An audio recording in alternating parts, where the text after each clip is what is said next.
The man had a gun in his hand, and it was pointed at my wife. She didn't flinch, didn't even blink. She just raised one eyebrow and said, "You sure you want to do that, officer?"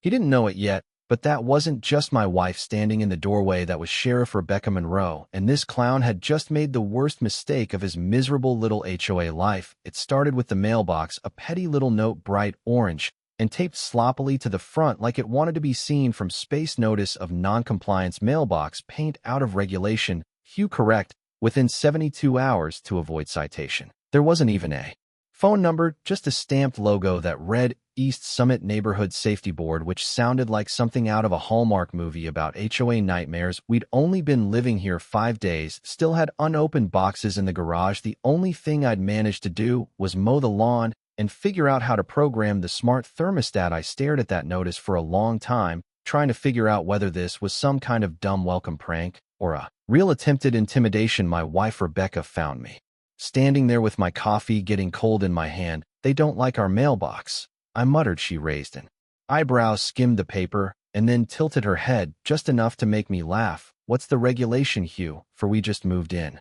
she asked. I tossed the notice on the counter and forgot about it until the second one showed up 2 days later. This one was more serious: vehicle violation, driveway parking obstruction, fine $125. Repeat offenses may result in escalation. Rebecca's SUV was parked dead center in our own driveway, not blocking the sidewalk, not facing the wrong way, just parked dead. "We buy into a gated community?" Without realizing it, I asked, half joking, but Rebecca didn't answer. She was already pulling up the real estate documents on her laptop. She's like that quiet when she's suspicious. I leaned over her shoulder, sipping my now reheated coffee, as she opened the deed and scrolled down to the fine print. There it was in bold: "This property is not subject to any active homeowners association." I let out a low whistle. "So who the hell are the East Summit Neighborhood Safety Board?" Rebecca didn't reply, just bookmarked the section and saved the PDF with a new name: evidence. No HOA PDF. I still wasn't convinced it was anything serious. Maybe some overly motivated neighbor with a clipboard and too much time. But things escalated the next morning. I was out front pruning the hedge, trying to make our new place feel like home, when I noticed a man across the street taking pictures. Not casual pictures. He was aiming a camera with a telephoto lens right at our garage. He had a badge on his chest and a radio clipped to his belt, but something about him looked off. His boots were too clean, his badge too shiny, his belt looked like it belonged at a costume shop. He noticed me watching and walked over, chest puffed like a dollar store deputy. "Afternoon," he said. "I'm Sergeant Daniels with the East Summit Neighborhood Safety Board." I wiped sweat off my brow and offered a smile. "I didn't know we had a neighborhood safety board." He nodded seriously, pulled a laminated card from his back pocket, and held it up. It looked official for about a second, until I spotted the expiration date. It was literally printed with "valid through December 2021. It was 2025. "We handle compliance issues," he continued. "Community harmony. You've had a few violations already." I tilted my head. "So you're like an HOA?" "We're better than that," he said. "More responsive, less red tape." Then he dropped the hammer. "We'll need to inspect your garage." I laughed, actually laughed. "That's not happening," I said. "And unless you've got a warrant or a time machine to fix your expired badge, I suggest you move along." His eyes narrowed. "Nano operation will be noted." He pulled out a pad and started writing. I went inside, locked the door, and told Rebecca everything. She didn't laugh. Instead, she pulled up a county land use map, cross-referenced it with the plat for East Summit, and confirmed what we were starting to suspect. This neighborhood safety board didn't exist in any legal capacity. No tax filings, no incorporation, no registered nonprofit, just a name someone had slapped on a few printed citations and a couple of cheap badges. She called the county clerk. I called my buddy in code enforcement. Both confirmed the same thing. There was no HOA, no neighborhood watch group registered either. Whatever this was, it was completely rogue. "This is fraud," I said, flat out. "Impersonation of authority. It's also harassment," Rebecca added, opening a blank Word doc titled "Board Watch Initial Report." "They're not going to stop." That's when we compromised. I wanted to go to the sheriff's office and blow the whole thing up. Rebecca, ever the tactician, said we needed more. She had that glint in her eye, the one I'd seen a dozen times back when she ran investigations into public corruption as the youngest sheriff in the county's history. "Let them think we're just a couple of suburban sheep," she said. "We'll set the trap. You get the cameras, I'll start the log." By that night, we had 4 motion-activated cameras installed, one above the garage, one in the eaves overlooking the driveway, one peeking out from the mailbox post, and another hidden inside a decorative porch lantern. Rebecca printed out every violation we'd received and started marking dates and times on a whiteboard in the basement by day for we caught him again. Daniels walking up to our porch like he owned the place, snapping pictures of our trash bins, pulling out a tape measure to gauge the distance between our hedges and the curb. He looked around like he knew it was wrong, but not wrong enough to stop. Then he reached into his little black folder and left another orange slip on the door. This one read, "Final warning, non-compliant landscaping, immediate correction required." That was it. I watched the footage that night, 3 times slow motion pause, enhance his badge. It was made of aluminum. You could see the reflection of our porch light bouncing off the cheap engraving. Rebecca froze the frame and zoomed in on the radio on his belt. "That's not a police issue," she whispered. "It's a Baofeng programmable unregistered." She leaned back in her chair and folded her arms. "He's not just pretending to be part of an HOA, he's pretending to be law enforcement." I felt the hairs on my arms rise. "That's a felony," Rebecca nodded. "And he just committed it on our porch on camera. While trespassing, we sent the footage to a secure drive, started backing up the logs. 2 days later, another board member showed up, a different man this time, trying to photograph our backyard through the slats in the fence. That was the moment it became a pattern. Organized, coordinated. Rebecca started mapping incidents: mailbox, vehicle, landscaping, trespass. Each time the same language: the board, neighborhood, safety mandate violation. None of it legal, but all of it dressed up to look like it was there, creating the illusion of authority. She said, "Banking on people not questioning it. They picked the wrong house," I said, staring at the paused image of Sergeant Daniels walking toward our door with his plastic badge catching the light. Rebecca smiled, but it wasn't a happy smile. It was the same look I'd seen her give to a man in handcuffs once, right before he realized who had set him up to fail. "He has no idea who I am," she said. "And I think it's time we changed that." They came back on a Sunday, not a knock, not a polite warning, but with traffic cones and clipboards and a megaphone, like we were squatters on our own lawn. I was halfway through trimming the hedges when I heard the crunch of gravel and turned to see a rusted gray SUV reverse across our driveway. 2 orange cones were tossed onto the concrete like they were staging a parade or sealing off a crime scene. "Attention, homeowners," a voice met through an old megaphone that squealed every few seconds. "This property is under active inspection by the East Summit Neighborhood Safety Board. Please remain in your home until the assessment is complete." Assessment. Rebecca appeared at the screen door, wiping her hands with a dish towel and blinking like she'd heard a raccoon order her breakfast through a drive-through speaker. "Are they serious?"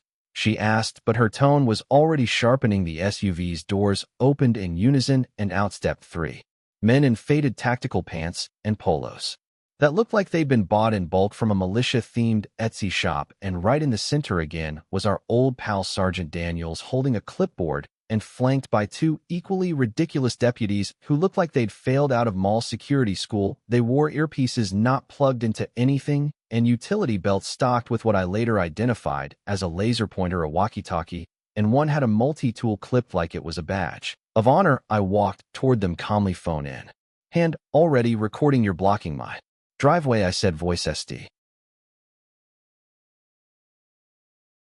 Edie thumb-tapping the record button. "We have a legal right to inspect non-compliant properties," Daniels announced, raising his clipboard like it was a warrant. "You violated 3 mandates: hedge height, improper trash bin storage, and unauthorized signage." The signage was a tiny wooden welcome sign Rebecca had bought at a craft fair, hanging from a hook near the door. "There's no HOA here," I reminded him. "You're trespassing." That's when one of his backup goons stepped forward, placed a hand on his hip, and said, "Sir, I'm going to need to see your ID."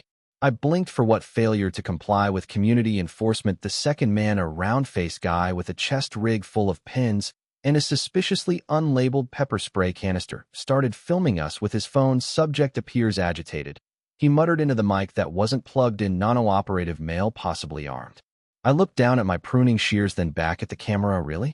Rebecca had stepped outside, now calm as the moon. She leaned against the porch railing like she had all the time in the world and watched silent as Daniel strutted forward and reached for his badge. And that's when she saw it. The design was wrong. The emblem etched into the center wasn't just cheap. It was a distorted, low-resolution version of our actual county sheriff's badge. The star had 6 points instead of 7. The eagle was reversed. The fauna. Laughable mismatch, but it wasn't just that they had tried to mimic her department, not some fantasy community watch nonsense, no. They were impersonating her, Rebecca said, nothing not, yet her eyes narrowed not in anger, but in calculation. She looked at Daniels like she was measuring him for a casket. I knew that expression, you boys always walk onto private property, flashing that, she asked sweetly. Daniel straightened up. This badge gives me authority in this neighborhood. Rebecca gave a polite smile. Interesting, we let them dig their own graves. They took more pictures of our garage, measured the distance from our front porch to the curb like they were planning a bombing run, and handed us a paper with a printed fine schedule stapled to a pamphlet titled Community Code Book Summit Edition. It had no author, no date, no citations, just bold headers and threats. That night we added the video footage to the growing archive. They tried to impersonate my badge, Rebecca said quietly. That's not just trespassing anymore. That's a secondary felony under county statute, maybe more if they're using it to extort residents, and extortion is exactly what we found.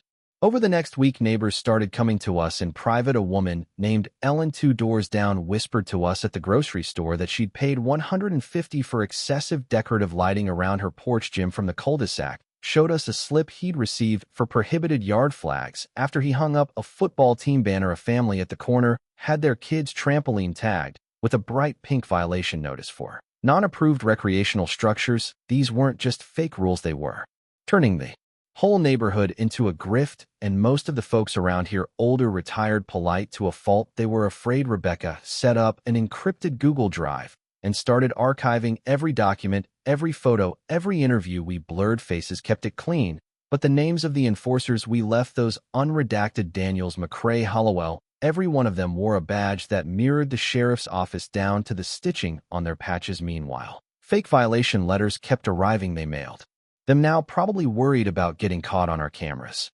again, and they were getting bolder. One letter accused us of willful obstruction of community harmony and cited a made-up statute, East Summit Code 14.3b, that didn't exist, not on any legal books. We cross-referenced it. It was all fiction. That's when Rebecca said, time to go to the meeting.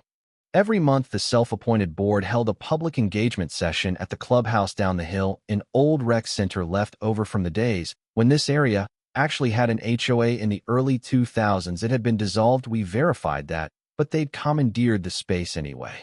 That night we walked in calmly, a dozen folding chairs, a projector, a man at the front with a pointer, and a fanny pack full of printed forms. Daniel sat on the far side, leaning against the wall, smug as a cat with a mouthful of feathers. The board president stood in the middle of the room, a tall, thin man with slicked back hair and a voice that dripped with used car salesman grease.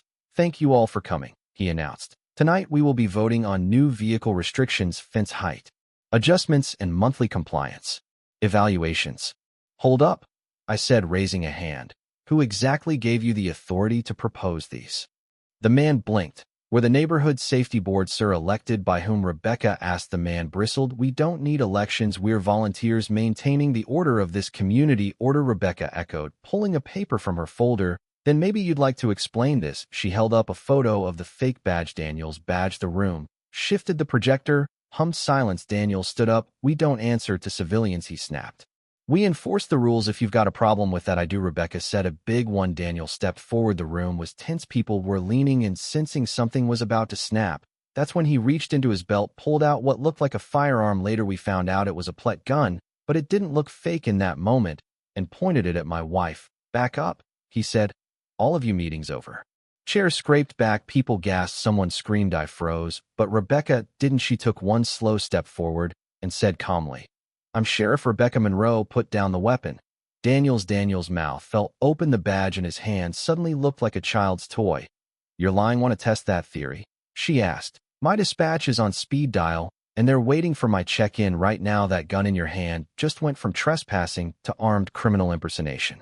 He hesitated, blinked, shook, and then dropped it. It hit the floor with a sad clack, and the entire room exhaled. Rebecca didn't even look at it. She stepped past him, took the projector remote from the board president's hand, and switched off the screen. This board is dissolved, she announced, effective immediately, and nobody dared to disagree. You could have heard a pin drop. 1 second. Sergeant Daniels was standing there with a weapon aimed at my wife's chest puffed out like he was waiting for applause, and the next he was the one holding his breath. Rebecca hadn't raised Her voice, she didn't reach for anything. All she did was take one slow, deliberate step forward, level her gaze at him, like she was ordering lunch, and say the words that turned the whole room inside out. "I'm Sheriff Rebecca Monroe." Put the weapon down. Time warped in that instant. Daniel's blink, twice, mouth slightly open, like he was trying to process English in real time. You could see it in his face, that flicker of dawning horror when someone realizes they've just made a catastrophic mistake. The plat gun in his hands suddenly looked radioactive. His fingers twitched, his knees locked, and for a moment, I genuinely thought he might run. But Rebecca didn't move. She didn't need to just calmly reach for her radio, clipped to the inside of her coat the entire time, and press the button. Dispatch. This is Monroe. I'm at East Summit Community Center. Suspect impersonating law enforcement, possibly armed. Request immediate response. Advise all units. Subject may be part of an organized impersonation ring. Copy the radio. Crackled. Copy. Sheriff units on route. Ida. 5 minutes. Confirm. Suspect in custody. Not yet, she replied, evenly working on it. Daniel's hand opened like a rusty hinge. The gun dropped with a clatter onto the laminate tile, and someone in the back gasped, probably the only sound that had been made since she spoke. He stepped back, hands raised now, and for the first time all night, he looked small. Rebecca didn't gloat. She didn't yell. She didn't even touch him. She simply pointed at the folding chair he'd been occupying earlier and said, "Sit." And like a kicked dog, he did. The rest of the room came apart like wet cardboard. The board president stumbled backward into the projector screen. One of the deputies with the tactical belt slipped on his own clipboard, trying to inch toward the exit. People were standing now, whispering, recording on their phones. I caught one older man, maybe mid-70s, just shaking his head and mumbling, knew something smelled fishy with those damn cones. The board's treasurer tried to act casual, like maybe this didn't concern her, like maybe she just happened to be here to watch a slideshow about hedge regulations. Rebecca wasn't having it. "Ma'am," she said, turning to her, "don't move. We'll be sorting all this out when backup arrives." "I didn't know," she stammered. "They just said we were allowed to help out volunteer patrols, they called it." "I didn't know." "You didn't know you were issuing printed fines with no legal standing or trespassing onto private property with fake badges?" Rebecca asked. Her voice was calm, but the words hit like hammers, because ignorance doesn't make it legal. 10 minutes later, the room was crawling with real deputies, black uniforms, flashing lights outside, tactical vests, and stern expressions. They came in like a hurricane of lawfulness, not with guns drawn yet, but with purpose. Daniels was immediately cuffed and led to the back of a cruiser. The pellet gun was tagged and bagged. One deputy took Rebecca's statement. Another began collecting ID from everyone with a clipboard, vest, or badge. And yes, they all had badges not issued by any department, but printed in shiny plastic and clipped to their belts like Halloween costumes. The worst part, they really had gone Allen. They had laminated IDs, little booklets of community ordinances, and even a roster of residents with color-coded threat levels. I know this because one of the deputies, a young guy named Ortiz, held it up like a prize. "You got to see this," he muttered to Rebecca. They were tracking people like they were gang units. One section labeled non-operative residents, listed names, addresses, and infraction tallies. Ours had 9. Our crime spree: mailbox, color parked vehicle, unapproved flag, trash bin day violation, non-standard welcome sign, excessive lawn watering, hostile demeanor. That one had 2 stars. And finally, possible false ID claim, spouse, maybe impersonating officer. I kid you not, they had accused Rebecca of impersonating herself. I saw her smirk as she read that part. "That's a new one," she said. "I've arrested bank managers who were more subtle." Deputy Rayner, who'd worked under Rebecca for 7 years, came over with his phone in hand. "Ma'am," he said, "one of the IDs we just scanned matches a known offender guy calling himself board security chief. Name's Bryce McCrae. Did 3 years for impersonating a public official downstate." Rebecca didn't even blink. "Add another charge to his file."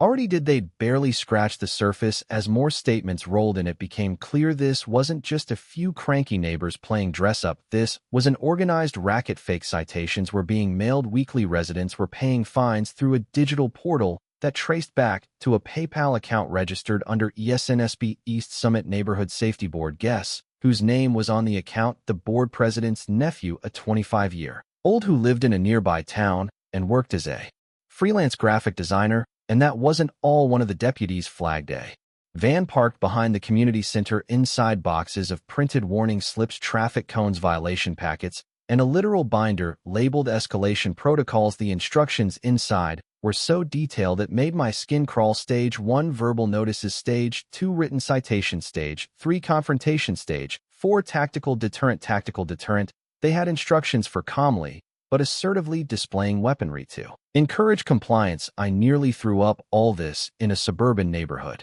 where the biggest actual. Always thoroughly verify your property ownership and legal regulations. Don't let anyone take advantage of legal uncertainties to cause trouble or seize your property. Never be afraid to stand up for yourself and your family. Even when facing pressure or threats, stay calm and use reason to handle the situation. Be cautious of organizations or individuals claiming authority without clear legal basis. Check their credentials and legal records to avoid scams or harassment. Document all evidence related to violations or threats.